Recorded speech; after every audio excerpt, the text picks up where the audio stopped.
Students, మనం ఇప్పటివరకు అయస్కాంతం యొక్క క్యారెక్టరిస్టిక్స్ నేర్చుకుంటున్నాం.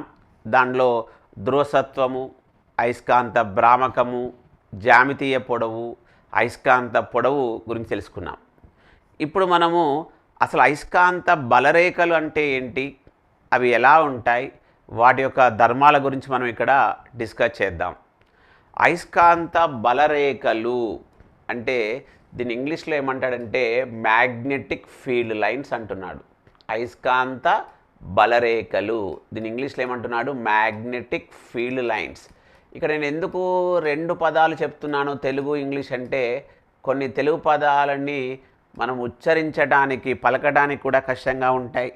అదేవిధంగా కొన్ని ఎగ్జామ్స్లో ఆ పదాలంటే కూడా తెలియదు. ఎందుకంటే చాలామంది అంటే ఐటీ అంటేనే ఇంగ్లీష్ మీడియం, బట్ మనకి ఇక్కడ తెలుగు మీడియంలో కూడా ప్రశ్నలు ఇస్తున్నారు కాబట్టి వాటిని ట్రాన్స్లేటర్తో కానీ లేకపోతే సాఫ్ట్వేర్తో కానీ డీకోడ్ చేసినప్పుడు కొన్ని ఇంగ్లీష్ పదాలనే తెలుగులో రాస్తున్నారు. అందుకే మనకు రెండు పదాలు తెలుసుంటే మనకు బెనిఫిట్ అన్న ఉద్దేశంతో చెప్తున్నాను. అయస్కాంత బలరేఖలు, మ్యాగ్నెటిక్ ఫీల్డ్ లైన్స్. అయస్కాంత బలరేఖలు అనేవి అయస్కాంతంలో ఏంటి అంటే సంవృత వలయాలు. అయస్కాంత బలరేఖలు అనేవి అయస్కాంత బలరేఖలు, మ్యాగ్నెటిక్ ఫీల్డ్ లైన్స్ ఏంటి అంటే అయస్కాంత బలరేఖలు సంవృత వలయాలు. ఇక్కడ సంవృత వలయాలు అని మనం నేర్చుకుంటాం, టెక్స్ట్ బుక్లో ఉంటుంది 8th క్లాస్ నుంచి తెలుగు మీడియం బుక్ సైన్స్ బుక్లో. కానీ సంవృత వలయాలు అంటే ఏంటంటే జాగ్రత్త రాస్తున్నాను, జాగ్రత్త రాయండి. సంవృత వలయాలు అంటే ఏంటంటే క్లోజ్డ్ లూప్స్. సింపుల్గా చూడండి, ఇంగ్లీష్లో ఎంత క్లియర్గా ఉంటుందో, క్లోజ్డ్ లూప్స్. అయస్కాంత బలరేఖలు ఏంటివి? Closed loops. మరి అప్పుడప్పుడు దీన్ని మనల్ని రెండు రకాలు అడుగుతాడు. మనము బేసిక్ ఎలక్ట్రిసిటీలో నేర్చుకుంటాం. మరి అయస్కాంత బలరేఖలు క్లోజ్డ్ లూప్స్ అయితే విద్యుత్ బలరేఖలు, ఎలక్ట్రిక్ ఫీల్డ్ లైన్స్ ఏంటి అంటే స్ట్రెయిట్ లైన్స్, సరళ రేఖలు. అవేమో సరళ రేఖలు, ఇవేమో క్లోజ్డ్ లూప్స్. ఎలా చెప్తున్నా క్లోజ్డ్ లూప్స్ అంటే చూడండి, బాహ్య స్థితిలో అంటే ఎక్స్టర్నల్గా, ఇంటర్నల్గా ఉన్నప్పుడు అంతర్గతలో అంటాడు. బట్ నేను ఇక్కడ బాహ్యము లోపల అని చెప్తున్నాను. అప్పుడు సంవృత వలయాలు వెళ్ళినామంటే బాహ్య స్థితిలో అంటే అవుట్ సైడ్, బాహ్య స్థితిలో అంటే అవుట్ సైడ్, అయస్కాంతానికి అవుట్ సైడ్ బాహ్య స్థితిలో ఉత్తర ధ్రువం నుంచి, నార్త్ పోల్ నుంచి ఉత్తర ధ్రువం నుంచి దక్షిణ ధ్రువం వైపు, ఉత్తర ధ్రువం నుంచి దక్షిణ ధ్రువం వైపు, నార్త్ పోల్ నుంచి సౌత్ పోల్ వరకు బాహ్య స్థితిలో అంటే అవుట్ సైడ్. బాహ్య స్థితిలో అవుట్ సైడ్ ఎలా అంటున్నాడు, ఉత్తర ధ్రువం నుంచి దక్షిణ ధ్రువం వైపు. అదేవిధంగా ఇన్సైడ్ అంతర్గతంగా,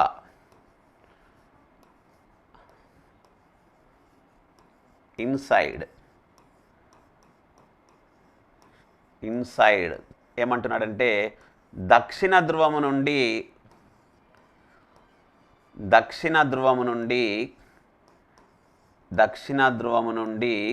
ఉత్తర ధ్రువము వైపు, దక్షిణ ధ్రువము నుండి ఉత్తర ధ్రువము వైపు. స్టూడెంట్స్, ఇక్కడ చాలా ఇంపార్టెంట్, ఎక్కువ అడిగిన క్వశ్చన్ కూడా ఈ రెండే. ఏంటి ఆ రెండు క్వశ్చన్స్? మ్యాగ్నెటిక్ ఫీల్డ్ లైన్స్ అనేవి క్లోజ్డ్ లూప్స్. దీన్నే అయస్కాంత బలరేఖలు సంవృత వలయాలు. సంవృత వలయాలు అంటే ఇక్కడ అర్థం ఏంటి అంటే క్లోజ్డ్ లూప్స్. మరి ఎలా క్లోజ్డ్ లూప్ అన్నాడంటే, ఇది ఒక బార్ మ్యాగ్నెట్ అనుకుంటే దీన్ని మనం అంతా అవుట్ సైడ్ అన్నాం, లోపలంతా ఏమన్నాం, ఇన్సైడ్ అన్నాం. అవుట్ సైడ్ ఏమంటున్నాడు, బాహ్య స్థితిలో. ఇన్సైడ్ ఏమన్నాడు, అంతర్గత స్థితిలో అన్నాడు. బాహ్య స్థితిలో ఉత్తర ధ్రువం నుండి దక్షిణ ధ్రువం వైపు, అంతర్గత స్థితిలో దక్షిణ ధ్రువం నుండి ఉత్తర ధ్రువం వైపు ఉంటాయి. కాబట్టి ఇవన్నీ ఏంటివి? Closed loops. మనల్ని ఎక్కువగా చూపించినప్పుడు ఇలా ప్రాక్టికల్గా ఒక అయస్కాంతం తీసుకొని మనం ఎక్స్పెరిమెంట్ చేసినప్పుడు మాత్రం ఇలా క్లోజ్డ్ లూప్స్ లానే చూపిస్తాడు. అలా అయస్కాంత బలరేఖలు ఎంతవరకు చొచ్చుకుపోయి ఉంటాయో దానంతా మళ్ళీ మనం అయస్కాంత క్షేత్రం అని డిస్కస్ చేస్తాం. ఇక్కడైతే రెండే ఇంపార్టెంట్ పాయింట్స్ ఉంటాయి. అవి క్లోజ్డ్ లూప్స్, సంవృత వలయాలు. అవుట్ సైడ్ని చూసుకుంటూ వస్తే north pole to south pole, ఉత్తర ధ్రువం నుండి దక్షిణ ధ్రువం వైపు, లోపలికి వెళ్ళి చూసినప్పుడు దక్షిణ ధ్రువం నుంచి ఉత్తర ధ్రువం వైపు ఉంటాయి అన్నాడు. వీటితో పాటు చాలా ఇంపార్టెంట్ పాయింట్ ఏంటంటే అవి ఎప్పటికీ ఖండించుకోవు. They never intersect. అవి ఎన్నటికీ, అవి అంటే ఎవరు? బలరేఖలు. అవి ఎన్నటికీ ఖండించుకోవు.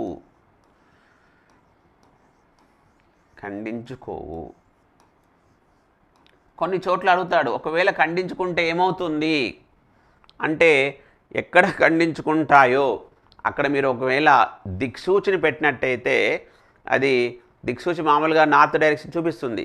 కానీ ఇలా ఖండించుకున్నప్పుడు మాత్రం అక్కడ పెడితే అది నీడిల్ అనేది మనకు అటు ఇటు మూవ్ అవుతుందంటే ఒకేసారి రెండు ధ్రువాలను చూపించాలని ప్రయత్నిస్తుంది. బట్ అది ప్రాక్టికల్గా పాసిబుల్ కూడా కాదు, అలా చెప్తున్నారు అంతే. సో అయస్కాంత బలరేఖలు అనేవి ఒక క్లోజ్డ్ లూప్స్. అదేవిధంగా బాహ్య స్థితిలో అవుట్ సైడ్ ఉత్తర ధ్రువం నుంచి దక్షిణ ధ్రువం వైపు, అదేవిధంగా ఇన్సైడ్ దక్షిణ ధ్రువం నుంచి ఉత్తర ధ్రువం వైపు ఉంటాయి. అవి ఎన్నటికీ ఖండించుకోవని చెప్తున్నారు. అప్పుడప్పుడు రెండు కలిపి అడుగుతున్నాడు. అంటే అయస్కాంత బలరేఖలు, విద్యుత్ బలరేఖల మీద కొన్ని క్వశ్చన్స్ అడుగుతాడు. అవి ఎలా అడుగుతాడో మనం ఇప్పుడు డిస్కస్ చేద్దాం. మనం ఎక్కువగా ఈ అయస్కాంత బలరేఖల పైన ఇక్కడ అడుగుతున్న క్వశ్చన్ ఎక్కువగా అయస్కాంత బలరేఖలకి అదేవిధంగా విద్యుత్ బలరేఖలకి ఒక డిఫరెన్స్ పైన క్వశ్చన్ అడుగుతున్నాడు. ఇక్కడ ఇది అయస్కాంత బలరేఖలు, ఇవి విద్యుత్ బలరేఖలు. మనందరికీ తెలుసు ఒక అయస్కాంతంలో ఎన్ని ధ్రువాలు ఉంటాయి? రెండు ధ్రువాలు ఉంటాయి. ఒకటి ఉత్తర ధ్రువము, రెండవది దక్షిణ ధ్రువము. అదేవిధంగా అయస్కాంతంలో రెండు ధ్రువాలు ఉన్నట్టు, ఉత్తర ధ్రువము దక్షిణ ధ్రువము ఉన్నట్టు, ఇక్కడ విద్యుత్తులో మనకు రెండు ఛార్జీలు ఉంటాయి, రెండు ఆవేశాలు ఉంటాయి. ఒకటి ధనావేశము, ఇంకొకటి రుణావేశము. మనం ఇక్కడ జాగ్రత్తగా గమనించాల్సిన క్వశ్చన్ ఎలాంటి అడుగుతున్నాడంటే అయస్కాంత బలరేఖలు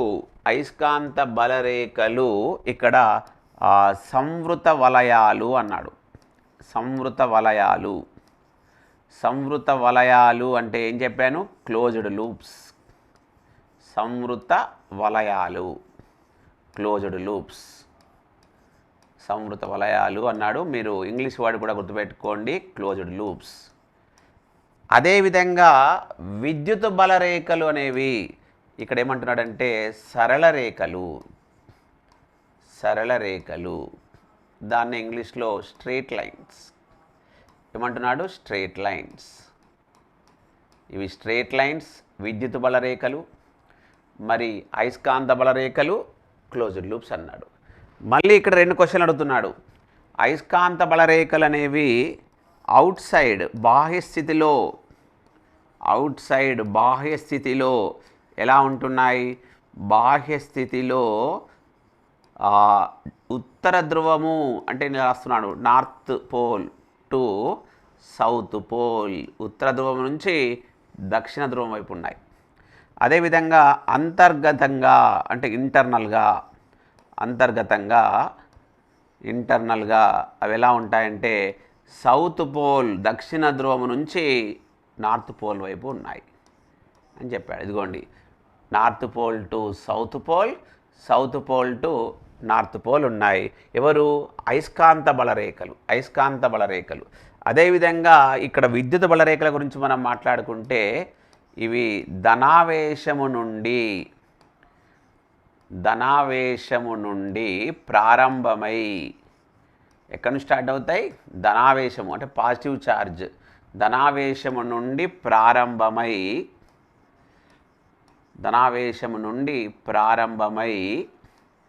రుణావేశము దగ్గర అంటే నెగటివ్ ఛార్జ్, రుణావేశము దగ్గర అంతమవుతాయి. ఎక్కడ స్టార్ట్ అవుతున్నాయి? ధనావేశము.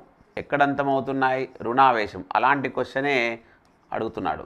పాజిటివ్ ఛార్జ్ దగ్గర స్టార్ట్ అవుతున్నాయి, ఎక్కడ ఎండ్ అవుతున్నాయి? రుణావేశం దగ్గర ఎండ్ అవుతున్నాయి. ఇలాంటి క్వశ్చన్స్ అడుగుతాడు.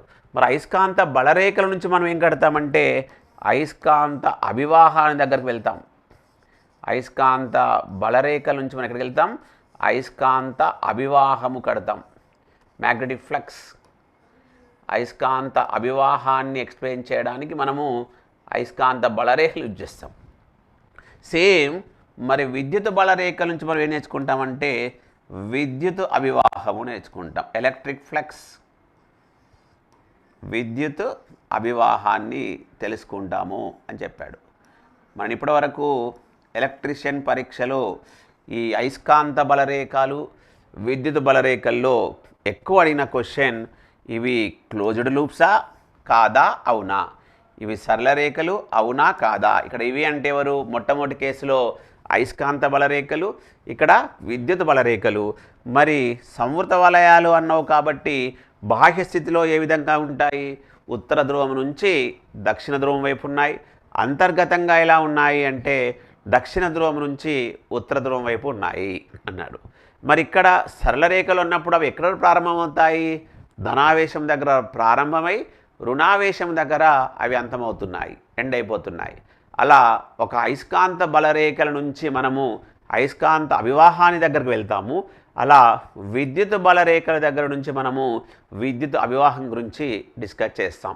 ఇక్కడ కంప్లీట్ ఈ టాపిక్లో మనల్ని ఒక థియరిటికల్ క్వశ్చను అలాగే ఆ రెండిట్లో ఈ 2 బిట్లు మాత్రమే అడుగుతున్నాడు. ఇది అయస్కాంత విద్యుత్ బలరేఖలు.